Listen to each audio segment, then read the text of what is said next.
না মোৰ মাতৃৰ বিশেষভাৱে শাৰীৰিক অসুস্থতাৰ বাবে আজি অসমত নাই তেওঁ দিল্লীত চিকিৎসা গ্ৰহণ কৰি আছে আৰু সেই কাৰণে তেখেতৰ আশীৰ্বাদ আমাৰ লগত আছে আৰু ইয়াত অহাৰ আগতে মই নিজৰ বাসগৃহত মোৰ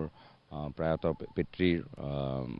মানে তেওঁৰ ছবিৰ আগত মই প্ৰাৰ্থনা শ্ৰদ্ধাঞ্জলি জ্ঞাপন কৰিলোঁ প্ৰাৰ্থনা কৰিলোঁ আৰু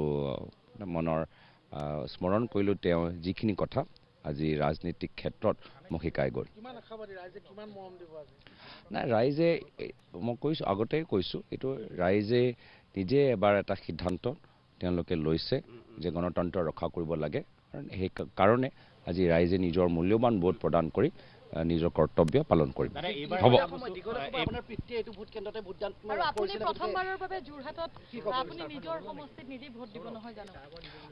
নিশ্চয় ইয়াৰ আগতে মই কলিয়াবৰ লোকসভা সমষ্টিৰ সাংসদ যদিও আছিলোঁ ইয়াত মোৰ ভোটটো ইয়াতে ৰেজিষ্টাৰ্ড হৈ আছিলে আৰু ময়ো আগতে অলপ